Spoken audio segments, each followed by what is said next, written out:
Friends, a warm welcome to your own channel 3 Minute Maths. You'll be surprised to know that I don't teach maths, but I make you understand maths in a magical way. First, watch my full video, and when you feel you understood the explanation, then subscribe to my channel and share it with your friends and family. आज जो मैं आपके साथ करने वाला हूँ class 9th का chapter circle exercise 10.2 and 10.3 ये कम्प्लीटली पूरा मैं सॉल्व करके आपके लिए लाया हूँ।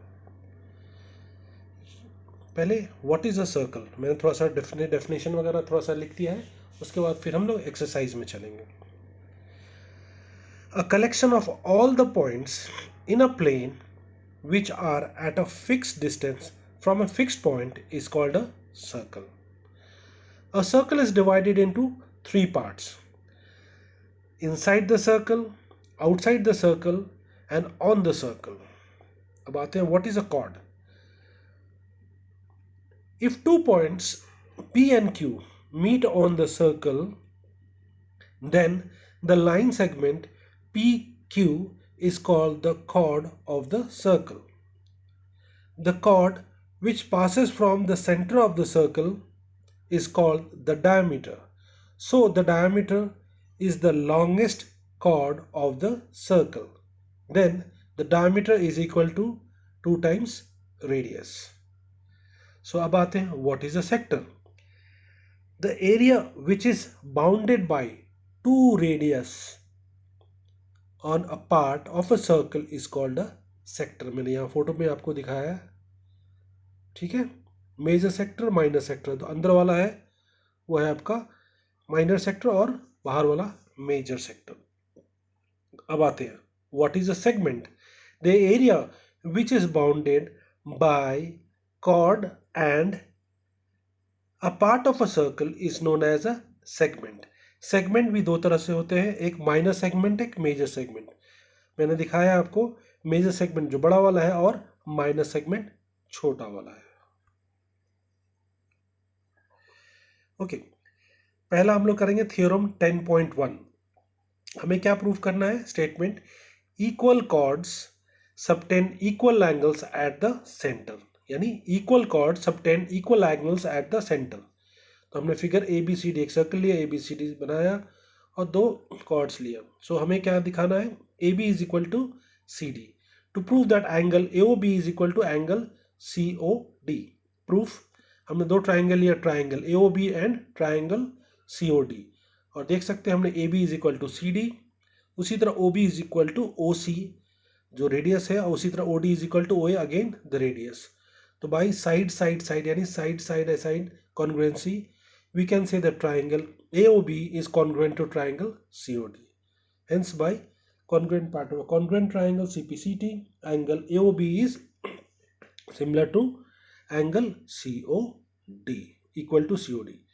अब theorem 10.2 statement क्या है?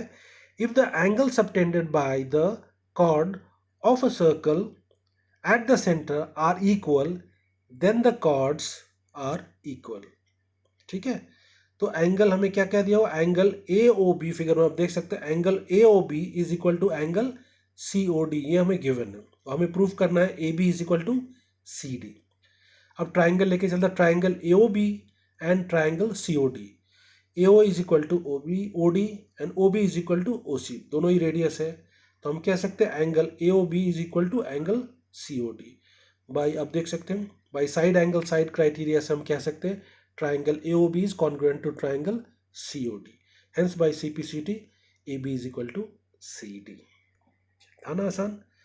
अब हम लोग सॉल्व करेंगे एक्सरसाइज 10.2. मैं क्वेश्चंस इसमें नहीं लिख रहा हूँ क्योंकि क्वेश्चंस आपको NCERT की बुक में मिल जाएंगे.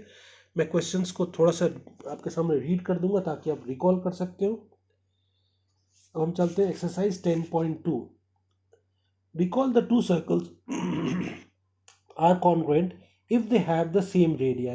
Prove that the equal chords of a congruent circle subtend equal angles at their center. ये हमें प्रूफ करना है. तो हमने इसीलिए रिकॉल दैट करके मैंने डॉट डॉट डॉट कर दिया. अब हमें क्या क्या दिया हुआ? Given A B is equal to C D. हमें प्रूफ करना है angle A O B is equal to angle C O D, और proof A B is equal to C D हमें दिया हुआ है, O B is equal to O C, again O A is equal to O D, दोनों ही radii है। तो फिर साइड कॉन्ग्रुएंसी से हम प्रूव कर सकते triangle A O B is similar to triangle C O D, hence prove हो गया। अब दूसरा वाला प्रूफ क्या करना है, prove that if the chords of the congruent circle subtend equal angles at their centre then the chords are equal. तो हमें क्या क्या गिवन है, angle A O B is equal to angle C O D, ठीक है। हमें proof करना है A B is equal to C D. तो हम देख सकते हैं इन triangle A O D B and C O D, O A is equal to O D and O B is equal to O C, जो पहले भी था, that is the radius of the circle. तो इसी तरह हम कह सकते हैं angle A O B is equal to angle C O D by side angle side criteria, triangle A O B is congruent to triangle C O D, hence by C P C T A B is equal to C D. तो ये था हमारा 10.2 exercise. अब आते हैं 10.3।